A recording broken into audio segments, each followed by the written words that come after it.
Anggaplah itu misalnya ada satu dua kekeliruan ya, kesalahan Iya, atau iya. apapun. Mungkin saja tidak disengaja, mungkin saja karena khilafan ya, mungkin saja bukan karena keinginan melakukan Kesengajaan curang ya. ya. Nah, tapi kan itu bisa menurunkan kepercayaan masyarakat. Kepercayaan dia betul. Nah, jadi itu yang tetap harus dijaga ya. Jadi kesalahan sekecil apapun itu sebisa mungkin dihindari. Sudut Dengar Parlemen. Halo, apa kabar? Sudah lama ya nggak bertemu di Sudut Dengar Parlemen. Sudah lama banget kita tidak membicarakan sesuatu yang menarik gitu. Kita mau membahas sesuatu yang akan dilaksanakan di 14 Februari. Apa? Valentine's Day? Bukan. Kita akan membahas soal pemilu. Siapa tahu nanti tangannya akan berwarna-warni. Warnanya biru sih biasanya ya, biru tua gelap gitu. Nah, kita akan membahas soal pemilu nih. Kita bahasnya terkait soal netralitas penegak hukum. Karena kan kemarin tuh sempat banyak ya informasi-informasi yang berseliweran di media soal sejauh mana sih penegak hukum di Indonesia ini netral, mau dari Polri-nya, TNI, kemudian MK, Kejaksaan Agung dan yang lainnya lah, semuanya itu. Nah, seperti biasa Nadia sudah menghadirkan yang tepat buat ngobrol bareng soal ini. Sekarang sudah ada Bapak Taufik Basari dari Komisi 3 DPR RI dari fraksi Nasdem. Apa kabar Bapak? Baik Nadia, kabar baik. Nadia juga baik kan? Alhamdulillah baik. Alhamdulillah. Di tengah-tengah kesibukan beliau mengikuti pemilu juga, mengikuti kampanye juga, lagi sibuk di Dapil Lampung 1 ya Pak ya? Lampung 1. Tetap meluangkan waktu untuk hadir. Siap. Sesuai arahan Ibu Ketua kemarin juga menyampaikan kalau pemilu tidak akan mengganggu kinerja anggota. Betul. Ya kan? Kampanye tidak akan mengganggu dan terbukti sekarang Bapak menemani Nadia di sini untuk membahas soal pemilu nih, netralitas penegak hukum pada pemilu 2024. Kemarin sempat Komisi 3 mengundang Polri, Kapolri juga untuk membahas ini. Betul. Tapi sebelum membahas itu saya mau bertanya, tolong dijawab singkat aja, nggak usah panjang-panjang. Apa kabar Pak Firly?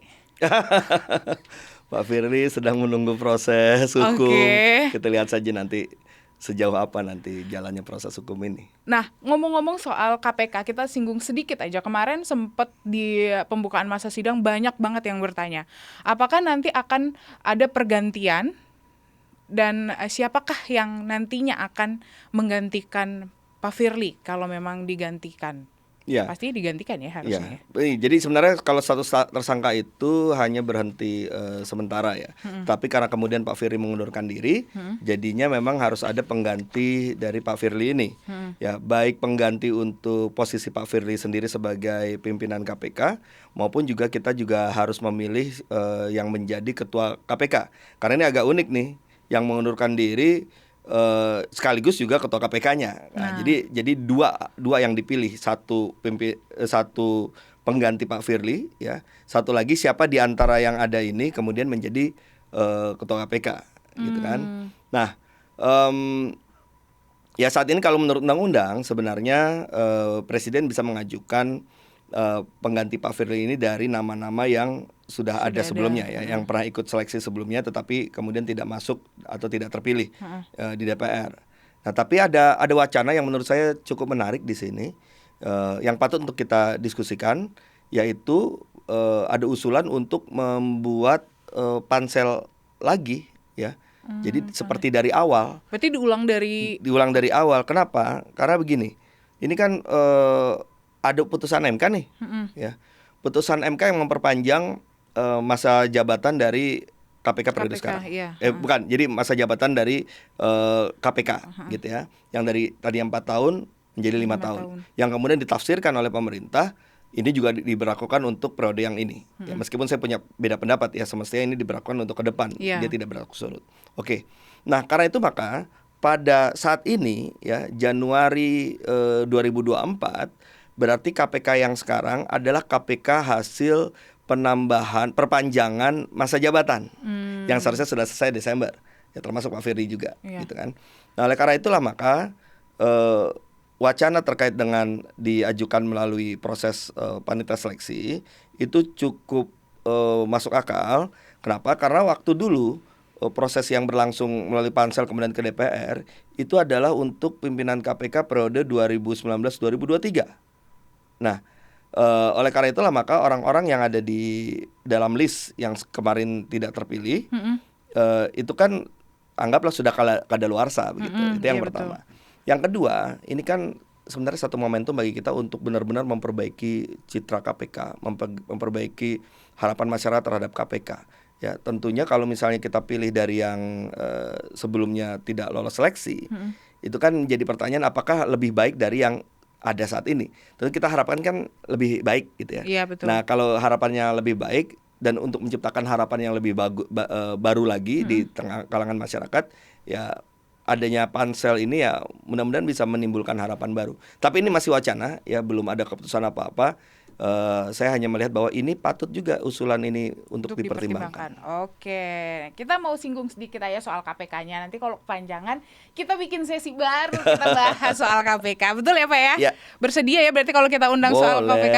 Wah, oke. Kita mau ngomongin soal penegakan hukum nih, di penegak hukum di pemilu ini sejauh mana netralitasnya. Kalau Bapak sendiri melihat dari kemarin sempat hampir semuanya sudah diundang ke Komisi 3. Ya. Sejauh ini melihat netralitas dari para penegak hukum ini sejauh mana? Ya begini, kalau saya memegang teguh apa yang disampaikan secara resmi oleh Pak Kapolri. Ya, termasuk ya oleh Pak Jaksa Agung kalau kita bicara soal para penegak hukum, bahwa sudah ada pernyataan akan sikap netral dari aparat penegak hukum. Ya, bahkan Pak Kapolri sudah menginstruksikan kepada seluruh jajarannya untuk bersikap netral. Nah, artinya instruksi ini harus kita apresiasi ya sebagai satu hal yang memang patut untuk disampaikan. Tapi kita harus juga mengawasi ya tindak lanjutnya di lapangan sampai ke tingkat-tingkat bawah ya. Sehingga kalau misalnya ada pelanggaran-pelanggaran, ada pelanggaran netralitas dan sebagainya, maka itu berarti melanggar apa yang sudah diinstruksikan oleh Kapolri.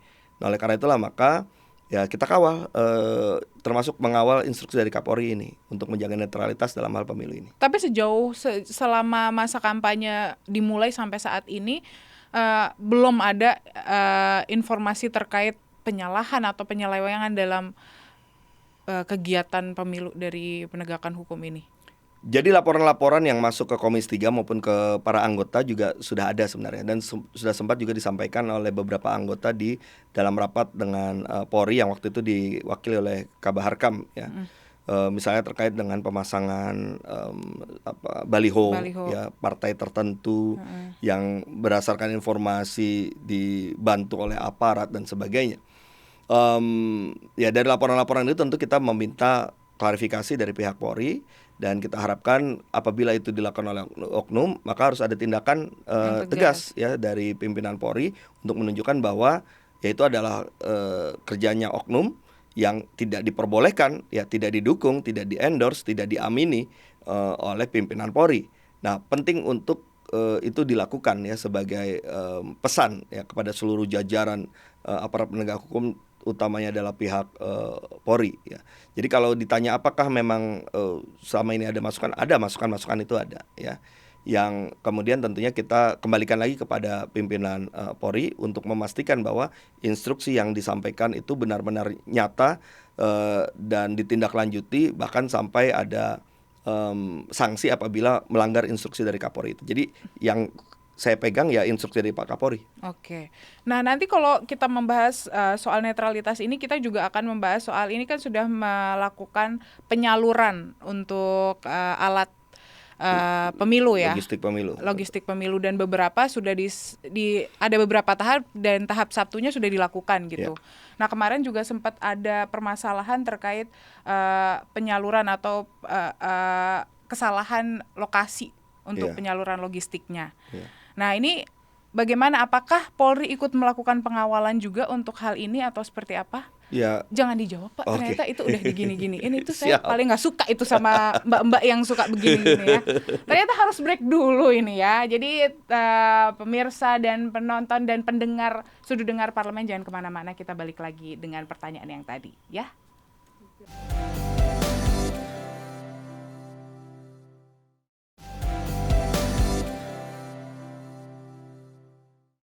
Kembali lagi di Sudut Dengar Parlemen, kita balik lagi bareng sama Pak Taufik Basari. Ini masih membahas soal pemilu dan netralitas penegak hukumnya sejauh apa dalam pemilu ini. Tadi gimana Pak untuk pengawalan dari Polri sendiri, ada nggak sih untuk penyaluran tahap 1 dari Logistik kampanye. Iya, logistik Pak kampanyenya sendiri. Logistik pemungutan suara ya. Jadi memang tugasnya Polri untuk mengawal ini semua ya. Kita tidak punya aparat lain selain aparat Polri ya dalam hal untuk memastikan terjaganya keamanan dari distribusi logistik pemungutan suara ini. Jadi memang kita membutuhkan Polri. Oleh karena itu netralitas Polri menjadi sangat-sangat penting di situ. Tapi kemarin saya baca di media sudah ada kesalahan titik. Ya, betul. Dropnya. Ya.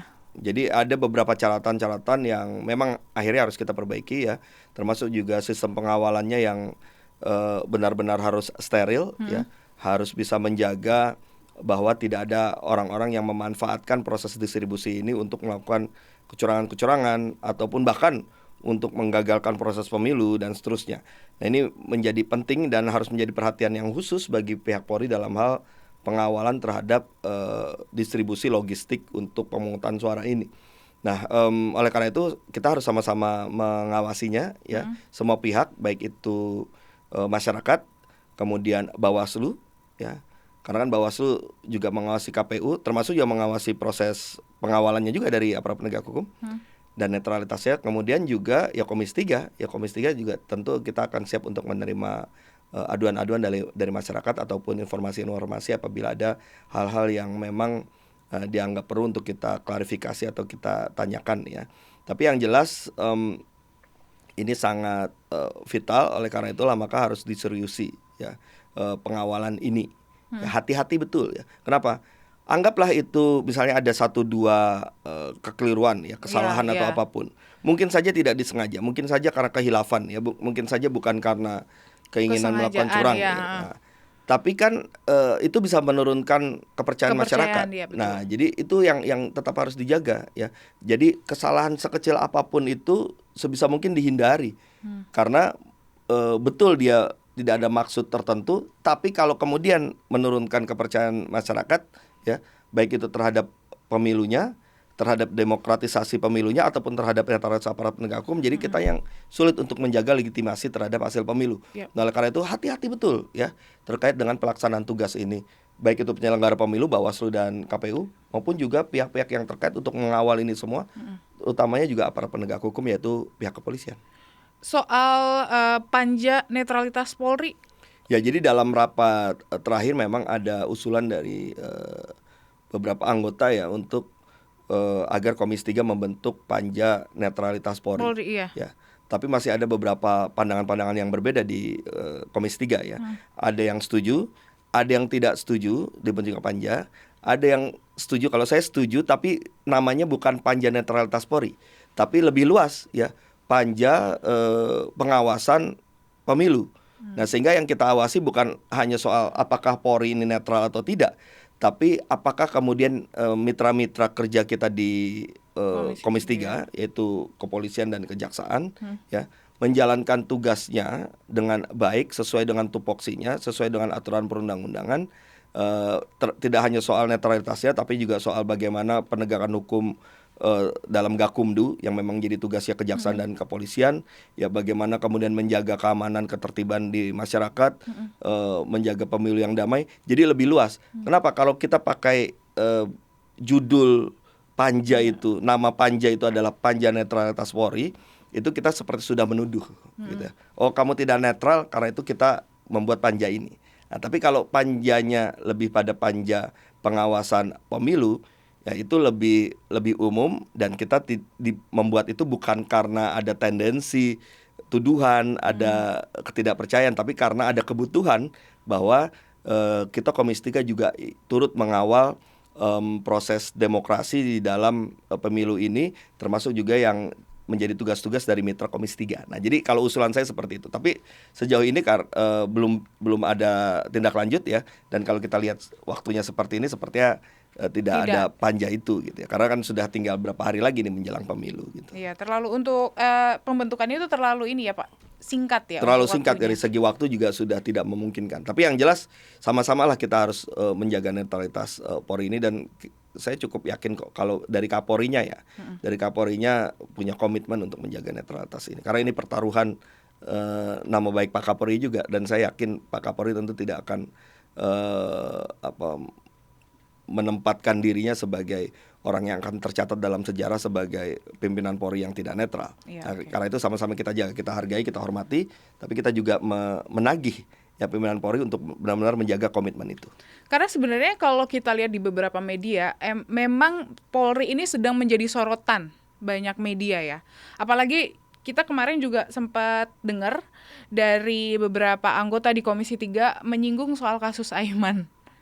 Ya. Kalau Bapak melihat dari kasus ini sendiri, kan memang sekarang sedang bergulir juga untuk kasus ini di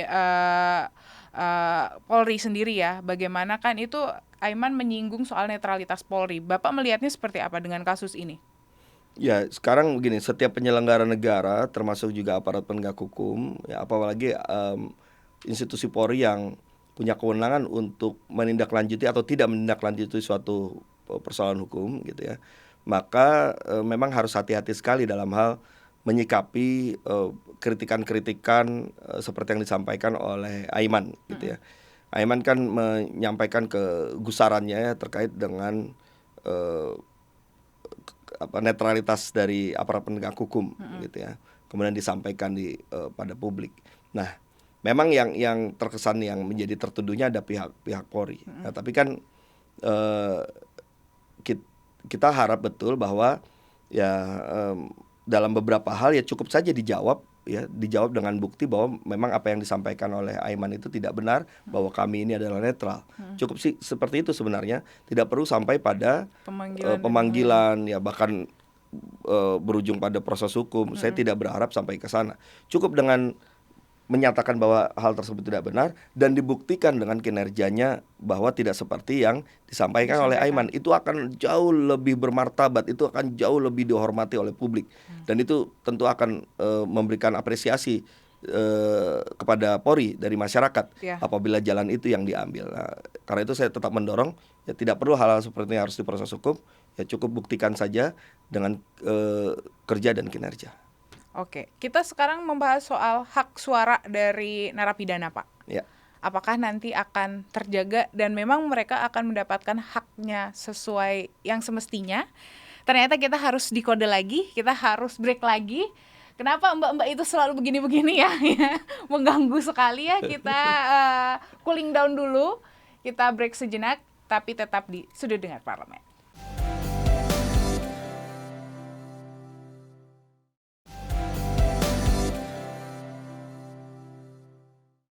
Kembali lagi di Sudut Dengar Parlemen. Nah, kita masih membahas soal netralitas penegak hukum. Pak, tadi kita membahas soal, terakhir saya menanyakan soal bagaimana dengan hak suara dari teman-teman atau para narapidana yang saat ini masih berada di sel. Apakah nanti di 14 Februari mereka bisa melakukan pemilihan? Ya, mereka adalah warga negara Indonesia yang juga punya hak yang sama seperti warga negara Indonesia lainnya yang di luar lapas. Nah, karena itu para narapidana atau warga binaan ini wajib untuk difasilitasi untuk bisa memberikan hak suaranya. Nah, catatan saya adalah saya berharap meskipun mereka ada di dalam lapas, ya tetap diberikan kesempatan untuk bisa mempelajari siapa-siapa saja peserta dari pemilunya, baik itu pilpresnya maupun pileknya. Jadi mereka pun juga bisa mengetahui siapa yang mereka akan pilih ya, didasarkan pada rekam jejak. Nah, jadi meskipun dengan segala keterbatasan yang mereka miliki, tetap harus diberikan ruang bagi mereka untuk mempelajari siapa yang akan mereka pilih untuk mereka bisa menentukan, mempertimbangkan untuk memberikan suara dalam pemilu ini. Artinya, ini kalau secara masyarakat awam nih saya sebagai, sebenarnya bisa melakukan kampanye di dalam lapas juga? Semestinya, kalau menurut saya, semestinya bisa.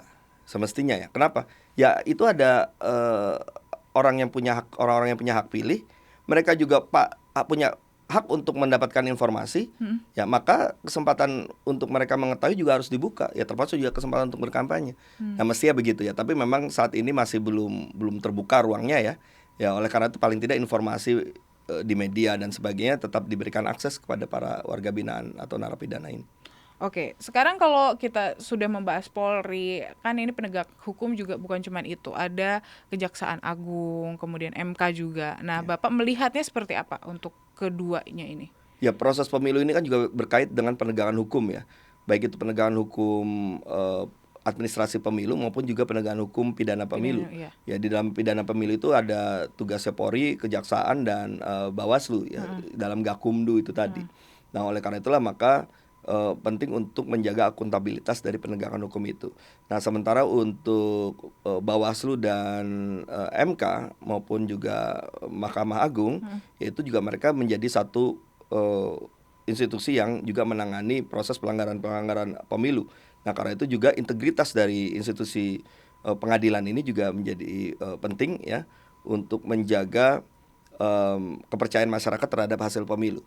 Nah, oleh karena itulah maka sama-sama kita kawal ya, sama-sama kita juga harapkan para pimpinan dari lembaga-lembaga pengadilan termasuk juga penyelenggara pemilu seperti Bawaslu ketika menghadapi sengketa-sengketa ini ya bisa menjalankan tugasnya dengan baik dan menjelaskan setiap putusan-putusannya kepada publik dengan hal yang rasional ya dan dapat dipertanggungjawabkan sehingga setiap hasil putusan mereka itu akuntabel, semua orang bisa memahami oke, kita akan menerima putusan ini karena memang pertimbangan-pertimbangannya rasional. Bagaimana dengan kemarin kan kita sempat ramai di media sosial soal transaksi janggal di 100 caleg. Betul. Ini yang ditemuin oleh PPATK. Nah, Bapak melihat hal ini seperti apa? Nah, jadi menurut saya itu adalah temuan yang penting yang harus ditelusuri lebih lanjut oleh PPATK ya. Nah, jangan kemudian berhenti pada penyampaian di publik saja. Justru berhenti terus gantung gitu ya. Ya, justru ketika itu malah menimbulkan hal yang negatif karena orang akan menduga-duga ini siapa, benar atau tidak dan sebagainya. Jadi wajib untuk ditindaklanjuti oleh PPATK ya. Bahkan jika masih prematur sebenarnya tidak perlu dipublis ya. Oleh karena itulah maka harus segera PPATK menelusuri ini, bekerja sama dan berkoordinasi dengan aparat penegak hukum ya untuk memastikan apakah memang transaksi itu adalah transaksi terkait dengan pencucian uang. Jika iya, maka harus diproses hukum. Jika tidak, harus dijelaskan juga karena ada kemungkinan juga bahwa ada transaksi yang awalnya dianggap mencurigakan tapi ternyata setelah dilihat itu sebagai transaksi yang wajar. Bisa juga seperti itu. Oleh karena itu supaya tidak menimbulkan asumsi-asumsi harus ada tindak lanjut dan kemudian penjelasan atas hasil tindak lanjut tersebut. Artinya setelah mereka melakukan mencari tahu informasi kebenaran dari transaksi janggal ini harus dipublikasikan kembali hasilnya itu. Ya, setelah kemudian dijelaskan ditelusuri, kepada masyarakat, mendapatkan informasi lebih lengkap, memilah mana yang dia merupakan tindak pidana, mana yang bukan, mana yang wajar, harus kembali disampaikan kepada publik supaya tidak menimbulkan asumsi-asumsi negatif itu tadi. Orang nanti berprasangka buruk dan sebagainya. Jadi biar jelas saja. Ya kalau yang memang melanggar hukum ya kita dorong untuk penindakan. Tapi kalau yang ternyata dia transaksi yang normal, ya orang-orang itu pun juga berhak untuk mendapatkan klarifikasi atas tuduhan yang mungkin sudah tersampaikan kepada mereka. Nah, oleh karena itulah maka setiap lontaran kita ke publik ya terkait dugaan-dugaan tertentu jangan pernah digantungkan. Dia harus diselesaikan dan kita harus tagih terus ketika memang ada dugaan-dugaan yang disampaikan tersebut gitu ya. Nah, emang kalau sejauh ini Pak kita melihat fenomena serangan fajar sendiri kan ada ya, mendekati pencoblosan biasanya ada serangan fajar atau money politik. Bapak melihatnya seperti apa untuk pemilu tahun 2024 mendatang? Sepertinya masih cukup marak ya praktek money politik ini. Karena itu yang harus dilakukan utamanya adalah memberikan pendidikan politik kepada masyarakat ya, sehingga masyarakat itu menentukan pilihannya itu berdasarkan pilihan yang kritis dan rasional, bukan berdasarkan karena dia dibayar, diberikan uang, atau hanya karena keterikatan emosionalnya. Kalau misalnya masih karena uang ataupun karena emosional, maka kita tidak akan menghasilkan wakil-wakil rakyat atau calon pemimpin yang bisa kita harapkan ya.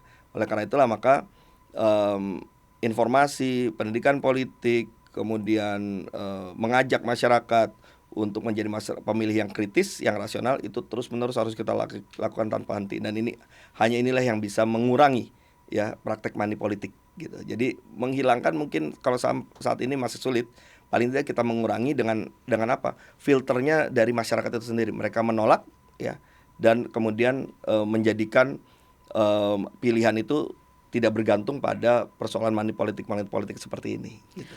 Mereka menolak kalau mereka ingin melaporkan? Ya, itu lebih bagus lagi ya, supaya ada tindak lanjut dari praktek-praktek seperti ini. Ya laporkan saja kepada penyelenggara pemilu, kepada pengawas pemilu ya, Bawaslu.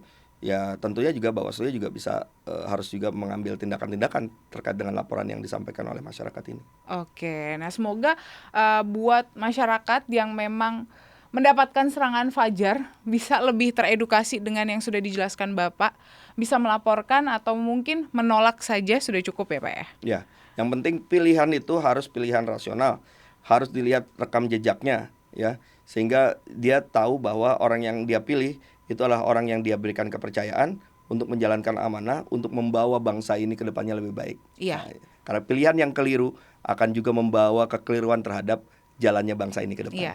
Jangan sampai 50.000 atau 100.000 itu menodai 5 tahun kita. Betul. Iya kan Pak ya? Apa harapan ke depan nih di pemilu dan nantinya sudah mungkin akan ada presiden baru, pasti ada presiden baru, dan semoga Bapak nanti akan terpilih lagi, Amin, berada amin. di sini lagi. Apa harapan ke depan untuk bangsa ini tentunya? Ya harapannya tentu Indonesia akan bisa lebih baik lagi ya. Kemudian dunia politik kita bisa lebih bernilai ya. Dan tentu ada perubahan-perubahan yang bisa kita hadapi ke depannya. Harapan untuk pelaksanaan pemilunya? Ya pemilu kita harapkan bisa berjalan secara jujur dan adil ya. Dengan partisipasi masyarakat yang tinggi, termasuk juga pengawasan yang juga datang dari masyarakat. Dan ketika ada hal-hal yang berusaha untuk mencurangi proses pemilu ini, harus kita lawan bersama-sama ya, dan itu harus ada satu kesadaran dari masyarakat ya, untuk kita bisa menjaga agar pemilu kita bisa terlaksana dengan aman, damai, jujur dan adil. Oke, terima kasih Pak Taufik Basari sudah meluangkan waktu untuk hadir di Sudut Dengar Parlemen. Di tengah waktunya mau lanjut lagi terbang ke Lampung ya, di Dapil Lampung 1 ya Pak ya. Dapil Lampung 1. Semoga sukses dan semua kegiatannya berjalan Amin. dengan lancar. Dan terima kasih buat pendengar maupun penonton Sudut Dengar Parlemen yang sudah 30 menit bareng sama Nadia mendengarkan perbincangan soal netralitas penegak hukum. Semoga bisa menambah kepercayaan masyarakat juga. Kita pastikan, kita kawal bersama pemilu 2024 ini berjalan jujur, adil, dan aman. Jadi kita harus cinta damai. Oke, Nadia pamit ya. Buat semuanya tetap dengerin dan saksikan terus Sudut Dengar Parlemen di episode selanjutnya. Bye-bye.